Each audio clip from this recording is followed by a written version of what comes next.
Friends, welcome to my channel. இன்றைக்கி வந்து ரா நேந்திரம் banana powder தான் பார்க்க போகிறோம். இது 6 மந்த்க்கு அப்புறம் சாலிட் ஃபுட் ஸ்டார்ட் பண்ணுற குழந்தைங்களுக்கு கொடுக்கலாம். வெயிட் கெயின் ஆகாத ஒல்லியாக இருக்க குழந்தைங்களுக்கு கண்டிப்பாக கொடுக்கலாம். இதில் வந்து ப்ரோட்டீன் அண்ட் விட்டமின்ஸ் B6 இருக்குது. அண்ட் வந்து இம்யூனிட்டி பூஸ்ட் பண்ணுறதுக்கு கண்டிப்பாக யூஸ்ஃபுல்லாக இருக்கும். இது வந்து நல்லா காய் வட்டமாக 2 காய் வாங்கிக்கோங்க. அதை வந்து நல்லா தோல் எல்லாமே உரிச்சிட்டு வாட்டரில் வந்து வாஷ் பண்ணிக்கோங்க. வாஷ் பண்ணிவிட்டு அண்ட் ஸ்லைஸாக கட் பண்ணிக்கோங்க. கட் பண்ணிவிட்டு ஒரு பிளேட்டில் வந்து தனித்தனியாக ஆற விடுங்க. ஆற விட்டுட்டு இந்த காயை வந்து 2 days வந்து வெயிலில் காய வச்சாலே போதும். ரொம்ப நாள் காய வேண்டிய அவசியமும் கிடையாது. அண்ட் வெயிலையும் காய வைக்கலாம், இல்லை ரூம் டெம்பரேச்சர்லேயே வந்து நல்லாவே காஞ்சிடும். பட் வந்து வெயிலில் காய்ஞ்சா நல்லா முடன்னு ஆகும். ஃபஸ்ட் டே வந்து நல்லா வெயிலில் மார்னிங் வந்து பிளேட்டில் காய வச்சாலே போதும். பிளேட்டில் வந்து மெயினாக மண்ணெலாம் கீழே இருக்கும்.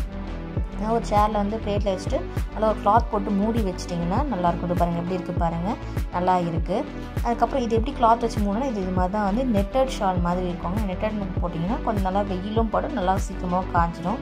அதே மாதிரி செகண்ட் டேவும் போங்க. அதே மாதிரி கிளாத்தில் வந்து கிளாத் மூடி வச்சுட்டு வெயில் நல்லா நல்லா ரெடி ஆகிடுச்சு, நல்லா காஞ்சும் போயிடுச்சு. அந்த மிக்ஸி ஜாரில் அரைச்சிட்டு நல்லா ஜெலிச்சு ஒரு ஏர் கண்டரில் போட்டு வச்சுடுங்க. இதில் வந்து சுகர் அண்ட் சால்ட்டு எதுவுமே கலக்காதது, வெறுமனே வந்து நேச்சுரலாக ரா பனானாவை வந்து காய வச்சு அரைச்சி தான் வச்சுருக்கோம். ஆனால் கண்டிப்பாக குழந்தைங்களுக்கு கொடுக்கலாம். நல்லா ஹெல்த்தியாகவும் இருக்கும், குழந்தை வெயிட் கெயின் ஆகும், நல்லா இம்யூனிட்டி பூஸ்ட் பண்ணி தரும்.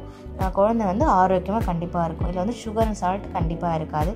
ஸோ வேணுன்றவங்க கமெண்டில் வந்து உங்கள் அட்ரஸை சென்ட் பண்ணுங்கள். நான் கண்டிப்பாக வந்து உங்களுக்கு கொரியர் பண்ணி விடுறேன். தேங்க்யூ.